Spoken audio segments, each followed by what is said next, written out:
tonight, and going back to our public hearings. Our first item of new business and our first public hearing of the evening is public hearing ordinance 713-1013125, the DeGrave Farms plat. So before I open this up, I'm gonna see if Zeke or any details to this. This is pretty customary, but if you would like to add anything.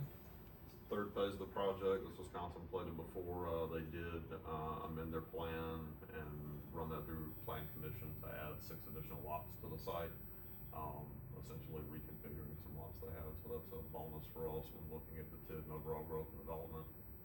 Staff recommends and Plan Commission recommends approval. Okay, that's what I just wanted to confirm that it was already through Plan Commission.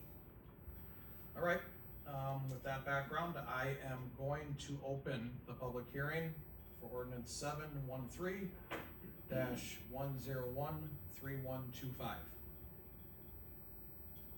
And what that allows is any of you in the audience to come forward and speak on behalf of this ordinance. All right? Is there anybody that would like to speak regarding this ordinance? All right, hearing none, public hearing for ordinance 713-1013125 is looking for a motion to close. I'll make a motion to close the public hearing. Second. We have a motion and a second. Any other comments about this public hearing from this board? All right, hearing none, all in favor of closing the ordinance? Aye. Any opposed? All right, public hearing for ordinance 713-1013125 is closed. Zeke, what motion do you want, or action are you looking for on that? If you want us to send it back to staff to? No, sir. So we're looking for a motion to approve the ordinance and the recommendation of the Plan Commission on the proposed plat. So it'll be a roll call. Okay, I'm looking for, I'll make a motion to approve the resolution to the ordinance as stated. I'll second that. all right, we have a first, second, any other conversation, questions, concerns? Hearing none, we'll have a roll call vote. Nash, Aye. Fullhammer, Aye. Paulnell, Aye. Jaskey. Aye. McReynolds, Aye. Dunham. Aye. All right. New business item number 2 and the second public hearing of the evening is public hearing ordinance 714-1013125, Police and Fire Commission ordinance. Zeke, would you like to give us a little bit of? Yes, sir. So by Background way before we of go. background, this ordinance came about as a result of work of Attorney Todd Terry. So when we updated some of our other ordinances, Todd recommended that we strike the word police from the Police and Fire Commission. His rationale was that the village does not have its own police department. As a consequence, it was not appropriate to have the word police within the ordinance. Police and Fire Commission's attorney disagrees. He says, no, it should say police within the ordinance. So we've had a multi-month delay in that being there. From a functional standpoint, it hasn't mattered because the village has not operated its own police department, so any duties or powers that the Police and Fire Commission would have by state statute, they haven't needed or had to discharge because the village handles police services via contract with the town of Waterford and Racine County Sheriff's Department. Given that there was a request from statutory PFC's attorney to reinsert that word, that's what's coming before you. I know there was some conversation on non-compliance within the public. This is what was up, and again, this came to the recommendation of your court counsel that you strike the word police to begin with. Not uncommon for 2 attorneys to disagree on things, which is why we have courts. And again, there's been no functional deprivation to any police officer because you don't have any police officers under your employ.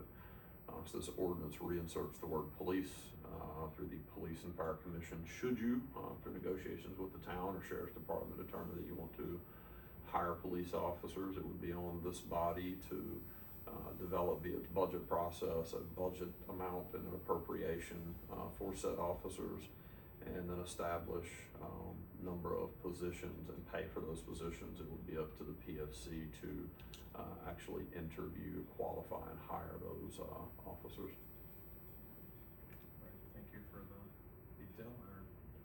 Yes, sir. Go ahead, Bob. One question about this language, if it says police and fire commission and the body meets and deliberates on fire commission issues only, sans police issues, it's simply their name and not nature. I think it's a matter of semantics, but I like the idea that it readies the village of Waterford to have at hand a police portion of the police and fire commission set up by statute and ready to go. Any other questions for Administrator Jackson or comments? I guess my question would be, does the commission feel that this is something that they can manage to do? What are you asking? If they were apt to start doing budgetary process for a police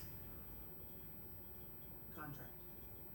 So PFC is not, and purposefully so, engaged in any sort of statutory power over a police contract. They're not given those powers under state Did you statute. just say that they would have to No, manage only the if, budget? no. So only if you all decided to hire police officers that were direct employees of the village, would they be involved in not the budget process at all, or the operations thereof.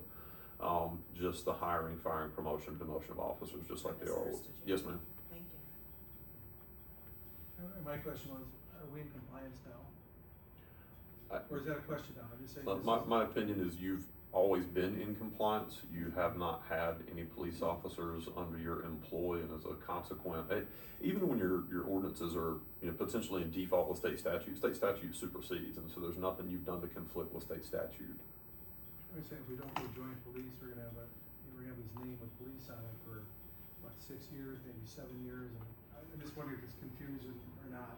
That's why I asked a question about compliance. So I recommended to you all back in May that you stand up committees for fire operations and police operations, as well as EMS operations. So we have sort of a disjointed citizen engaged governmental system, and so the PFC, I think, has felt like they were maybe supposed to provide some of those duties, and the statutes are very clear, like, no, it creates a conflict of interest when you do, and so you're purposefully deprived under state statute from the operating side of things. For example, the last PFC meeting, there was an agenda item that discussed ways to support the fire department. Attorney Terry and I had a conversation, which said, no, it's wholly inappropriate for the PFC to discuss or engage in matters that might, be like supportive of the fire department. And I put that in air quotes. It's not that those individuals as individual human beings can't be, personally supportive in their hearts over fire department personnel or the fire department as a whole, but it is not their statutory role to engage in fundraising efforts for the fire department. That was what was contemplated in that action item. So you really do need an operations committee where people that are passionate about being involved in the policy setting for police, fire, and EMS operations can engage in that activity, and you have a citizen committee that can come and report to you that isn't a staff person. This is how other communities function. As you continue to grow, you've heard from your residents, there's a desire for greater involvement. I know Adam Jaskey, as president, has come just short of beating the bushes with a stick to try to find people that would be willing to serve, and I and the rest of the staff have done the same, and it's been a challenge to come up with people. We've talked to a bunch that quite frankly, due to the online commentary around negativity in the village, they're like, I don't want to subject myself to that level of scrutiny, and so they don't want to step up.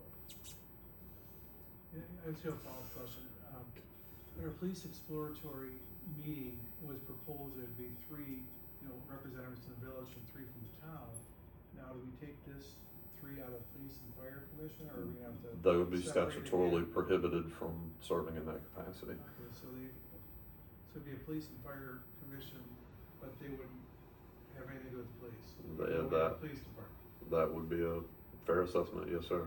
So if we become a statutory joint department, that's a completely different conversation about how this is going to go. I can see us going back to having just a fire commission. Yeah, so I don't think it hurts you to have the word police, within the ordinance. Again, that's how the statute is constructed also. So just make sure ordinance conform and be consistent with state statute. You know, the last, Police Exploratory Committee meeting, Chairman Zelinski, you know, indicated that he preferred the joint services model that's, present in other communities in Wisconsin, and, you know, he sent us some examples of things to take a look at. Okay. Anything else, guys?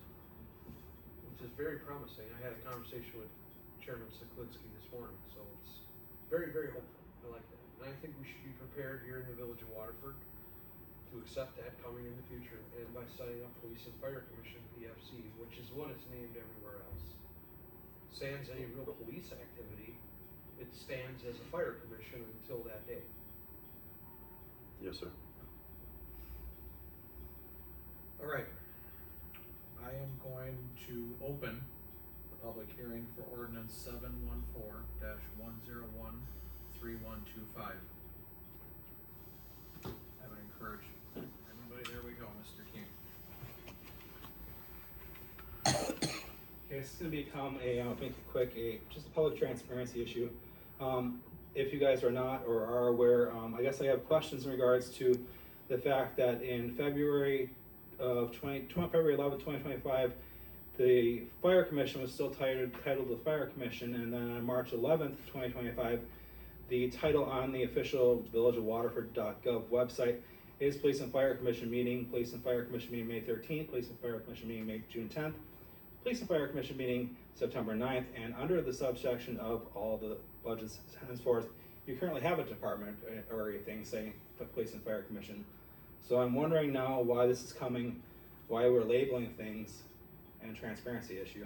We're labeling things the Police and Fire Commission, but now we have an ordinance popping up that shows that which one was right. Were we mislabeling things on the village website, or were we now putting a ordinance in that maybe shouldn't have been? Maybe it should have been in before we changed the name on the website. That's all I have. And in regards to anybody stepping in regards to Chapter 28, I was vocal in this when I ran for trustee. I would be happy to step into that in any future role. Consider this my recognition for that. Thank you.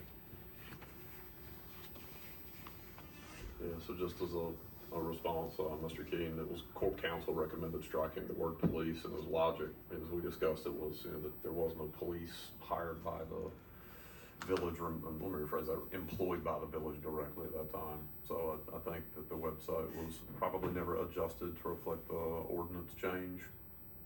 It's just been labeled that way on the website. Is there anybody else from the public who would like to speak on this matter? All right, seeing and hearing none, I'm looking for a motion to close public hearing for ordinance 714-101-3125. So moved. I have a motion, I'm looking for a second. I have a second. Anything else from this board about this before we close? All right, Rachel, roll call. Nash. Aye. Goldhammer. No. Paula. Aye. Jansky. Aye. McReynolds. Aye. Thomas. Aye. All right, the ordinance is officially closed. The hearing for the ordinance is officially closed. Looking for a motion to approve the ordinance that was just closed. I'll make a motion to approve the ordinance as written. I have a motion. Do I have a second? Second. We have a second. Is there any further discussion, conversation, or question? Hearing none, roll call please. Nash. Aye. Goldhammer. No. Paula. Aye. Jansky. Aye. McReynolds. Aye. Thomas. Aye. Right. Thank you, Rachel. Item number 3, discussion on a preventative and annual maintenance contract for the village's 4 warning sirens from ECS, Emergency Communication Services, and consider an appropriate motion for action. This is something you wanna discuss, Yes, sir. Rick, or? So this is something that is coming before you. You have a budget policy that requires any contract in excess of 1 year to come for action in front of the village board. This concerns your warning sirens that are throughout the village for, you know, primarily tornado, but any other emergency services that county EMS would activate that. So the contract is for 5 years and is a sum of $1,900 per year. We budget for that annually. So this is within your budget. The reason it's in front of you is it's a multi-year contract. Yes, sir. Who is currently servicing our 4 warning sirens? Emergency communication systems. It's Same the company? Yeah, same company, So it's basically a no change? right. Is there any price increase from the last contract? We're looking to lock this in for 5. That's, I don't remember what the current one is. What is nice with having a contract versus just calling them is they take their contracted customers and put them in for maintenance. So I try to get it done before April, before the season starts. This year, because our last contract expired, it was June before we got it. I mean, not horrible, but, it does help to have that contract with them. Still.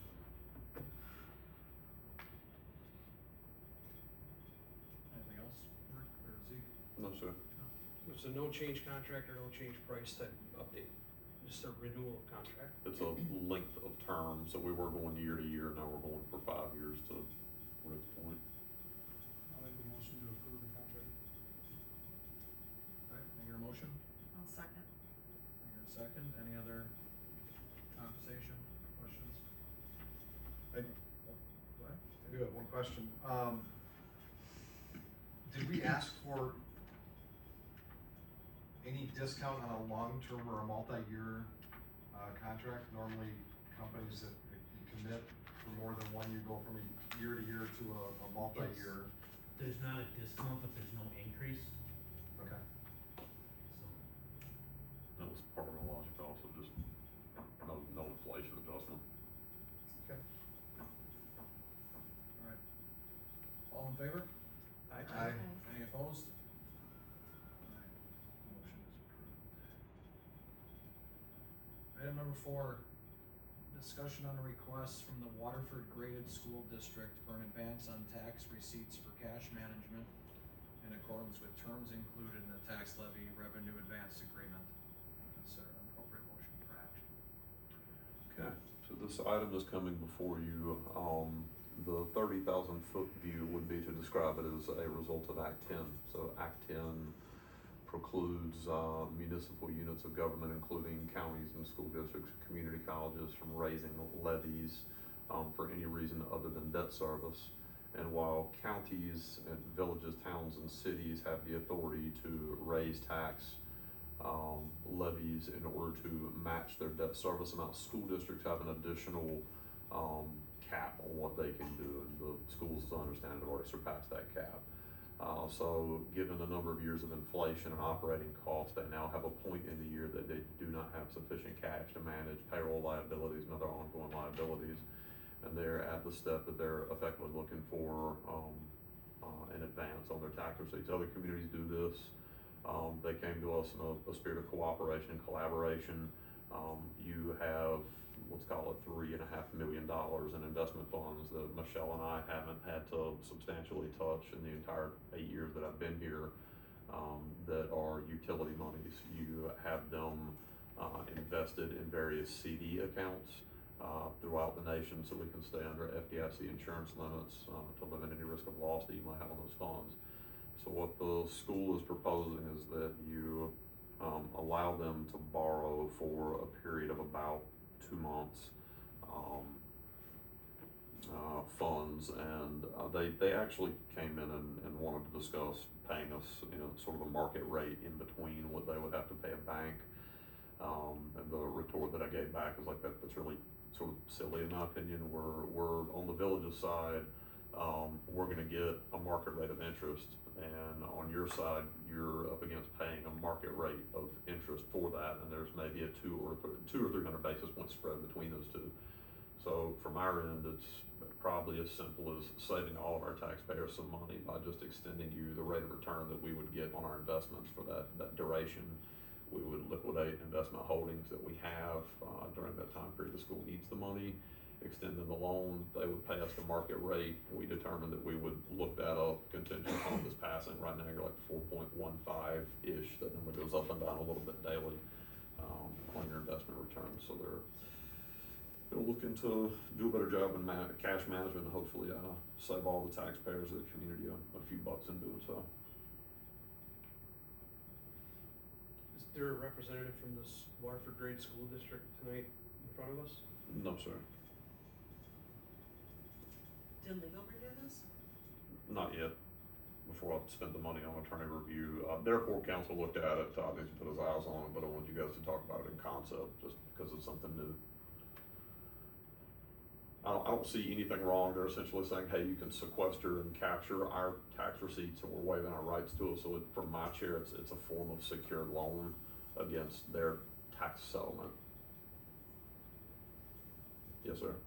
Is there any precedence of, in advance of this magnitude in this village prior to this one? No, sir.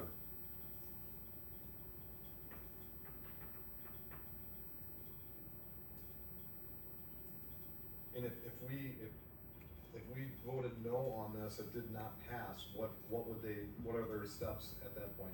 They would need to go to a bank and take out a loan at a bank. They would pledge the exact same collateral that they're pledging to you, which is tax receipts, and take out an operating loan. I think they would probably pay something like 6% interest. Maybe they'd get it in the 5s, plus an origination fee.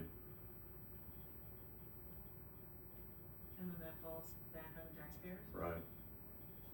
So in So essence, we're saving taxpayers You're by giving them a loan, but what security do we have that they are gonna pay back? all the taxes are settled in your accounts, and then we write them a check or wire them money. And So what security do we have that they're gonna wire it back to us? you get the money first. So it's like a payday loan where you make the employer send the wire to the payday loan company's account. So like you collect the taxes here, the school doesn't collect any taxes. So literally the school's portion of the tax bill is walking in your front door, they're giving you a check, and we're effectively gonna intercept that. So it's as secure of a loan as you're probably ever gonna make to any entity because you've got pledged tax receipts for it. Think of it as a direct deposit payer from the loanee. Right, Got it. yeah.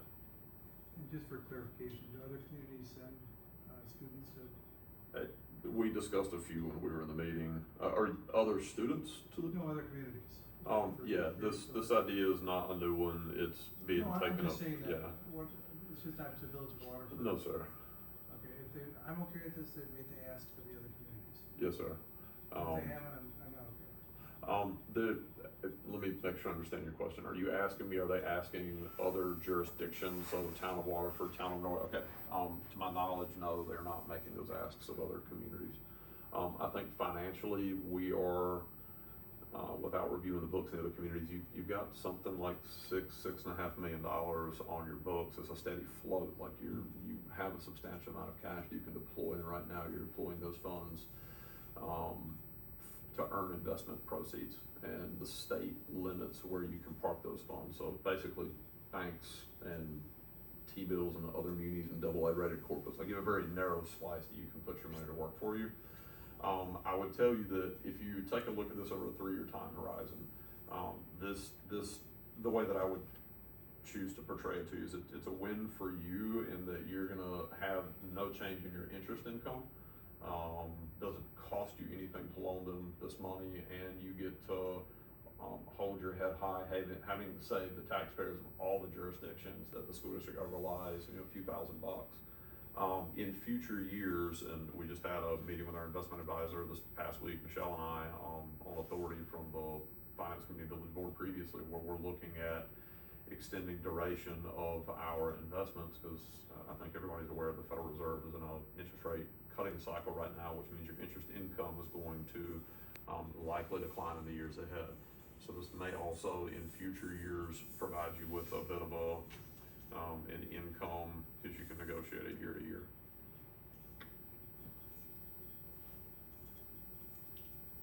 Okay, whether you go forward or not, it's I would just like, even if I would reluctantly say yes to this, but I would make sure if they ever come to this ask again, that we're not the only ones that they're putting their hand out for. Sure. I mean, that's why I would love to have someone here from the rated school Sure. district, you say, oh, Village of Waterford, but no one else. I wanna make sure it's a fact, that's the way, you shouldn't do business like that. Yes, sir. They may find themselves in a position in future years as inflation continues on that they have to go to the other communities or the county in order to achieve this. Like they don't have any way around it right now, just given the district's cash flow needs. Well, if we proportion it to all the communities that kick in, including the county, that'd be an easier ask, wouldn't it? Instead of just one community. The way that I would put it back to you is, and certainly I'm completely willing to have that conversation, is that you may discuss interest rate adjustments in future years to reflect that disparity between the I'd communities. just like you to tell them, Yes, sir. next time next time you're asking for help, ask everyone for help, not just us. Yes, sir. And send somebody here to discuss it. Yes, sir. Or yes, ma'am.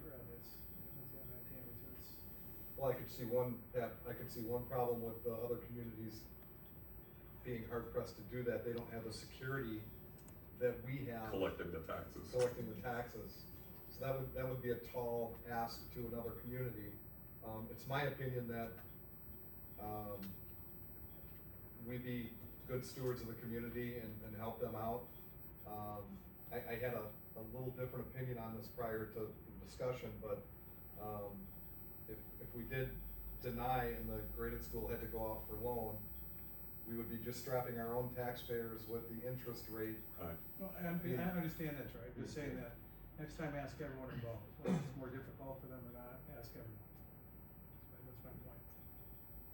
We always seem to be the one that everyone's asking for, we're giving. But this isn't a tall ask as I know. a lot of the other, things, most of the other right, ones. That's why I got on the board, 7 years ago, because of the, it wasn't equal, so let's just make sure it's equal and asked again, that's my point.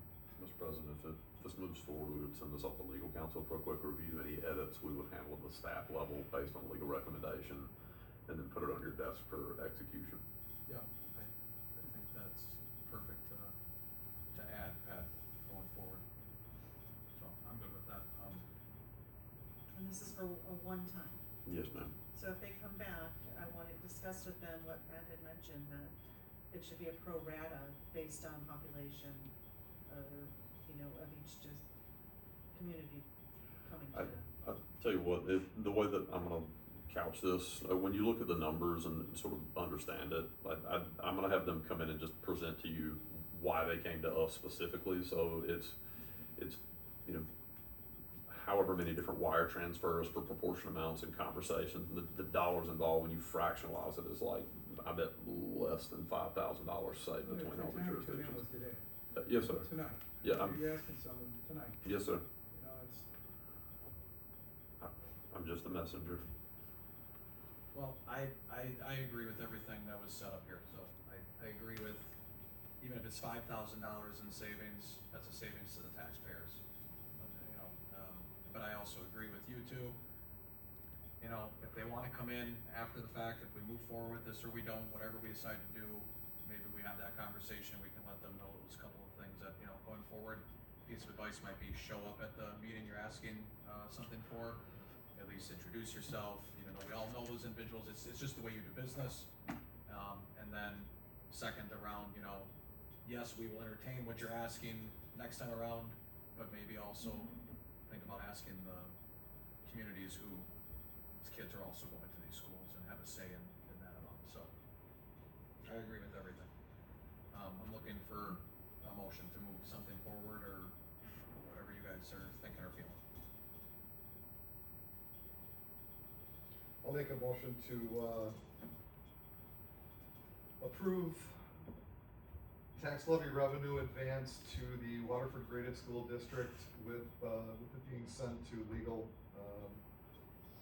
to put their eyes on it to make sure we are protected and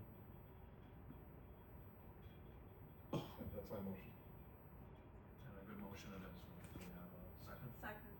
A second. Can I just ask that you say that's for a one-time?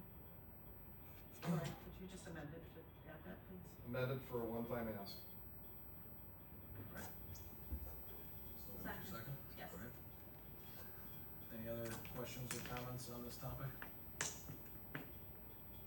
Let's, since we're in the mood, let's do a roll call vote. We are in the mood. Yeah, I'm in the mood tonight. Like hearing the yeas or nays from these beautiful voices. I'm a nay. Paul Dameron, Aye. Paul Now, Aye. Jaskey, Aye. McReynolds, Aye. Dunham. Aye. Thank you, Rachel. That passes. Zeke, make sure that's noted in there in legal, and then when that's ready, please let me see that, okay? Yes, sir. All right, moving on to item number 5. This is a two-pronged item, so bear with me as I read it all to the T. We're gonna consider a motion to convene into executive session pursuant to Wisconsin State Statutes, section 19.851C. Consider an employment, promotion, compensation, or performance evaluation data of any public employee over which the governmental body has jurisdiction or exercises responsibility. And that discussion will be the annual review and conversation of contract with and regarding our current administrator Jackson. I believe here in the document here, there is one line of repeat potentially, so I am gonna go to part 2 of closed session, which is section 19.85E, deliberating or negotiating the purchasing of public properties, the investing of public funds, or conducting other specified public business whenever competitive or bargaining reasons require a closed session. Those items regarding that in closed session are offer of purchase on 402 South 6th Street and an offer of purchase on a portion of 502 Orbit Parkway. So with that detail, that transparency, I'm looking for a roll call vote to go into closed session. Well, first, don't you need to make a? Oh, we do need to make a motion. Yeah. Make a motion to go into executive session pursuant to 19.85. Second. Nash, Aye. Paul Dameron, Aye. Paul Now, Aye. Jaskey, Aye. McReynolds, Aye. Dunham. Aye. Thank you, Rachel, for correcting me. We are now in closed session. Officially back in open session. I am looking for a motion to act on the items discussed regarding part 2 of. Motion to direct staff, to move forward on those items discussed in closed session involving 402 South 6th Street and 502 Order. I have a motion on I'll those items. I'll second that. We have a second. Any other comments, conversations, questions on those items? I have one comment to Oh. make in regard to one and or both of those parcels that are being deliberated tonight, and that's that I would like to get information that I've requested from our administrator regarding CSM 3545. Okay. Just because there's underground and overland easements there and are crossovers, and I wanna be certain that we don't have a conflict on the property by way of us developing it with the current owner of the adjacent property, where those utilities and those overland easements cross over now. I don't want that to be a deterrent in any offer to purchase, so I wanna make sure that the language is written right. I searched my files and I couldn't find the CSM 3545 land division verbiage. I found plenty of surveys, but I couldn't find the verbiage. So I wanna kinda read into that a little bit before I help staff recommend certain considerations within the offer. Okay, we will get that information to you. Okay. Anybody else? That's exciting. It works out. It is. Very It is. exciting. It'd be great for the community. All right, all in favor of that motion? Aye. Any opposed? All right, motion passes. Looking for one more motion for the evening. Second. First and second, all in favor? Take care. Aye. Aye. All right. Thanks.